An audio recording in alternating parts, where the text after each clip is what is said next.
US withdraws from COP30, China's victory in climate talks. The absence of the United States at the pivotal climate summit of the decade is a significant development with far-reaching implications, potentially handing an advantage to China. As the world grapples with a climate emergency, the US's withdrawal from international climate discussions signals a concerning trend. Earlier this month, the Trump administration terminated the last of the US climate negotiators, effectively removing America from vital discussions on climate action.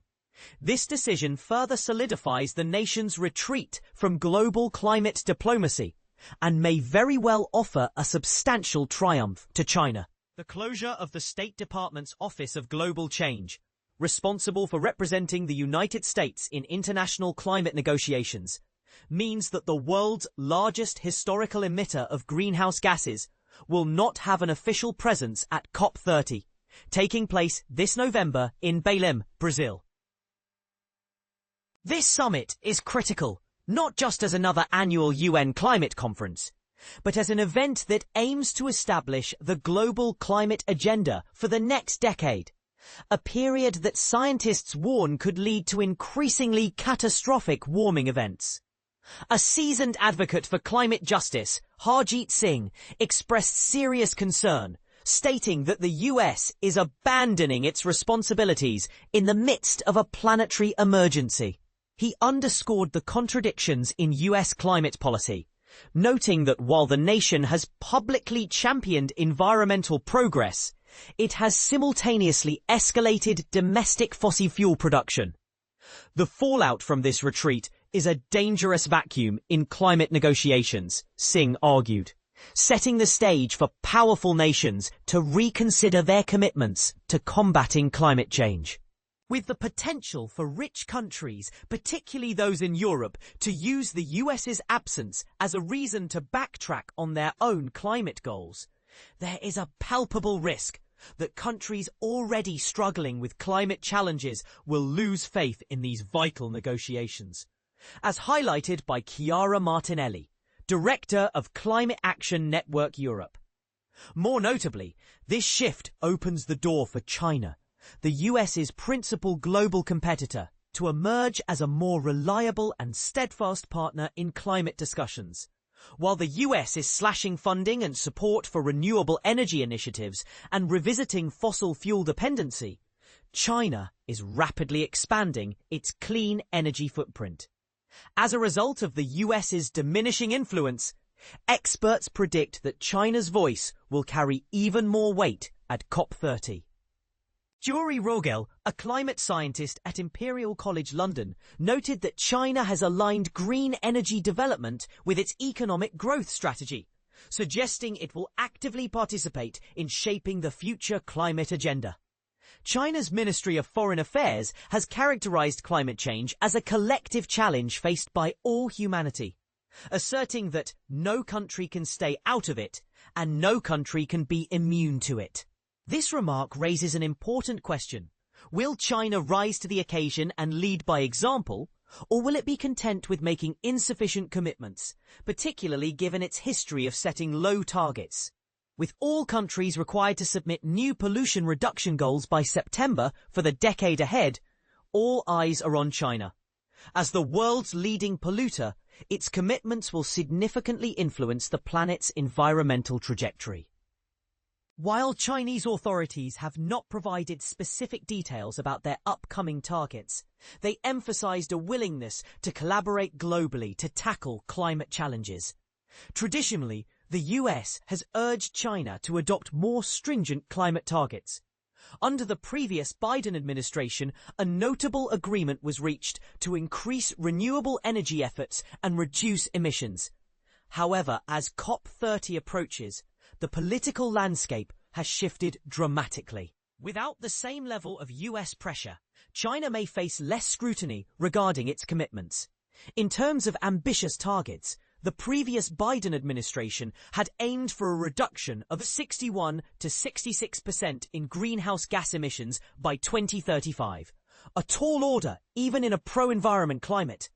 Under the current administration, such ambitious goals seem increasingly unlikely, suggesting that the focus might shift entirely to China instead. China has a reputation for under-promising and then exceeding its expectations.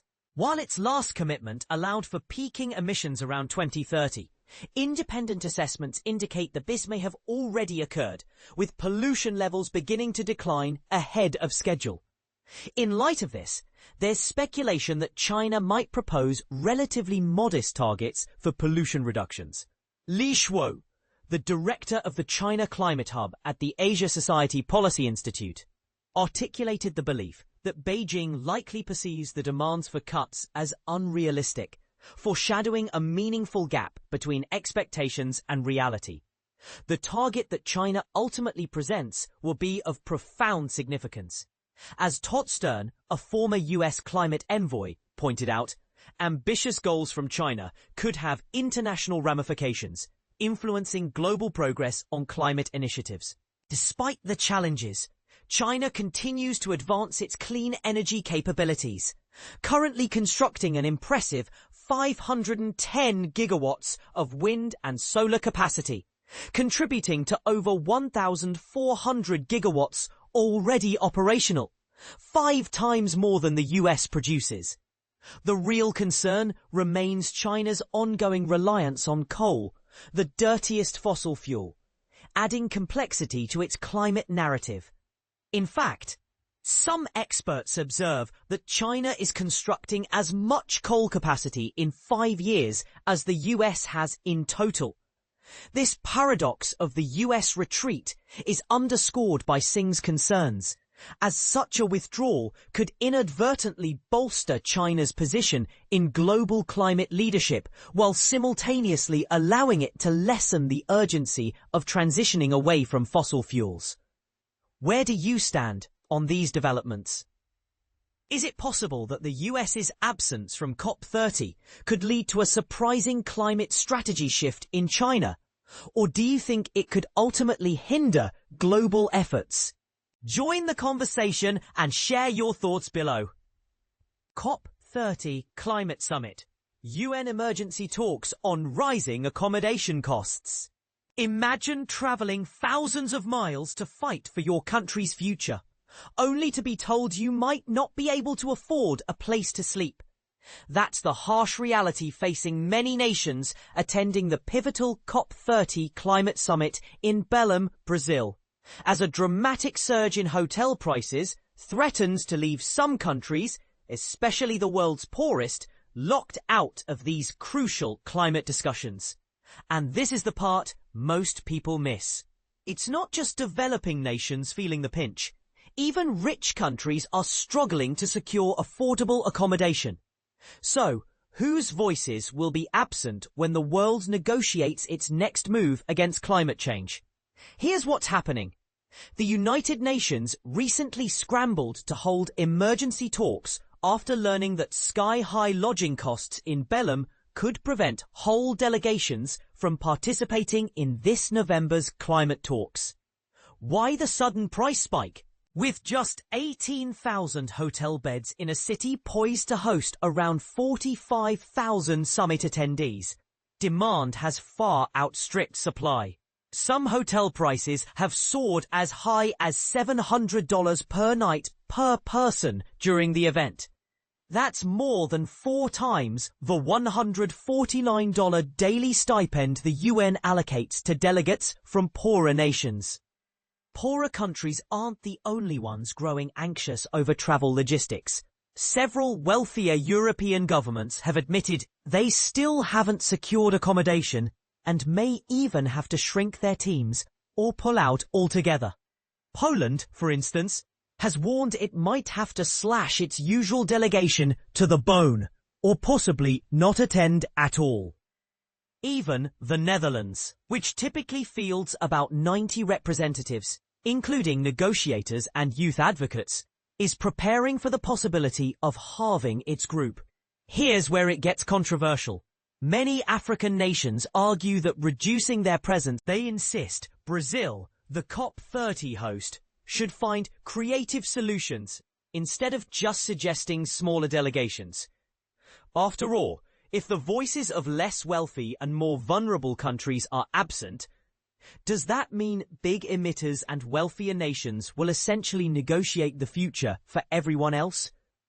During a tense emergency meeting convened by the UN Climate Bureau, Brazil promised to tackle these concerns quickly and report back with concrete answers by August 11th. To help, Brazilian officials announced 2 cruise ships will be repurposed to provide about 6,000 additional beds, and pledged to set aside affordable accommodations for developing countries, capping rates at $220 per day. Still, for many, this is well above what their budgets can handle.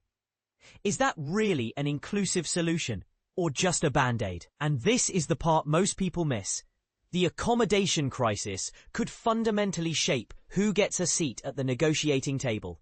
If certain voices are left out, not just those of the poorest, but also youth, small island states, and grassroots advocates, does the world risk agreeing to climate policies that are out of touch with those who will be hit the hardest? Now it's your turn. Should host countries be required to guarantee affordable access for all delegates, no matter their resources? Or are shrinking delegations an inevitable part of organizing massive global summits in less developed cities? Tell us what you think. Are rising hotel costs a legitimate reason to restrict delegation size?